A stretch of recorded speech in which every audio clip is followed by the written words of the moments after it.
Hello and welcome to the FATBOSS Guide to Gara'jal Spiritbinder 10-man normal in the Mogu'shan Vault. Yes, this fight is a very good fight actually. It's got totems, it's got spirit rail, it's got everything. Everything you want. Yeah, it's good. It's lovely. For this fight we bring 2 tanks, 3 healers and a mixture of DPS. It doesn't really matter what you bring too much.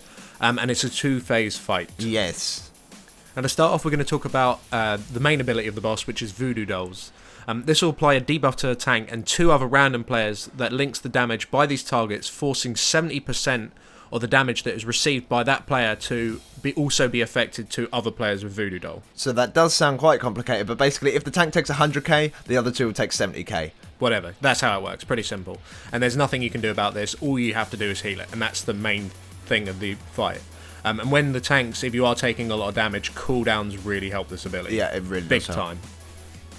Now, adds will constantly spawn throughout the fight, however, you cannot kill them or see them when you're in the normal realm. You need to go into the other realm.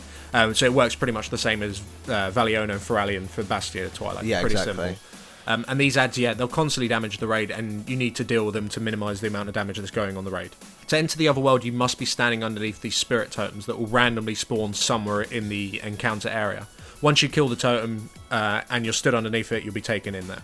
Only a maximum of 3 people can enter the other world, and if you are affected by Voodoo Dolls, you cannot enter it at all until the Voodoo Dolls is dropped from you and placed on someone else. You want a healer and 2 DPS to enter the other world. Once the totem is destroyed and you enter, you are knocked down to a very low percentage of health, and you receive a 30-second debuff. You need to escape the realm before the debuff expires, or you'll just instantly die once the debuff runs out.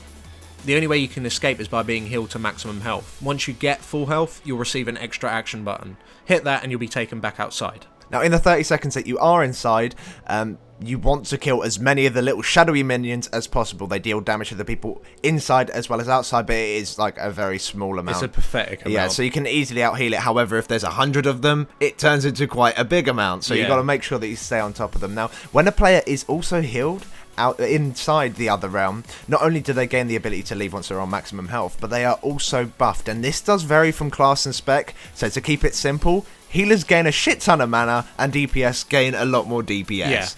Yeah, so it's beneficial to your class somehow. So that's right. It's very, very good. Now, this buff lasts for a short time, but it will easily max your healer's mana every time they enter. So rotating your healers or having like a priority system is a good idea to keep healer mana up, because you are using a lot of fucking mana on those Voodoo Dolls. Yeah, you need to pretty much spam Voodoo Doll targets. So really, when you go in the realm, you want everyone to leave as soon as possible, as soon as they're topped up, providing all the shadowy minions are dead. I mean, they're very easy to kill. Because you want to be outside as quick as you possibly can, because the enrage timer on the boss is quite tense. So yeah, you want the DPS that are buffed to get outside as soon as possible so they can actually start killing the boss again.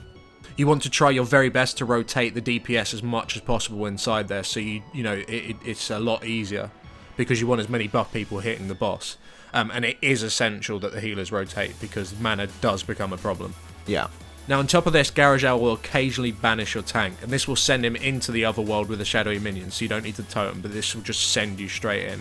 When this happens, it's important that your other tank, which should be on the second highest threat, if he's not on the second highest threat, then the person with the DPS that is on the second highest will get targeted for Voodoo Dolls, and Voodoo Dolls is a fixate. Yeah, and you can't taunt this boss practically. Yeah, so that you're fucked in that case. The tank that hasn't got the Voodoo Dolls needs to make sure that he's the highest threat before the banish happens. Once you're inside, there'll be a new ad that spawns called Sever of Souls. Now, for the tank to actually go back into the other world with everyone else, they need to kill this ad. If you don't kill the ad within 30 seconds, then you die. But the ad has a pathetic amount of health. He does no damage. It's so easy to kill. You just literally go in, do a couple mangles or whatever, GG, come out again, and just keep playing. So that isn't too hard, but it's something to be wary of. So you pretty much rinse and repeat this. I mean, it's more or less the same throughout the whole fight until 20%. And at 20%, Gara'jal will go into a frenzy. In the frenzy, his haste is increased by 50% and his damage is increased by 25%. Something important to note, also at 20%, the totems will no longer spawn. However, the ads in the other realm will. So you will be taking damage from the ads, but there's no way of you going in there and killing them. So you want to say Bloodlust for this point, or whatever the Alliance version is called. Why you play Alliance, I have no idea. Exactly.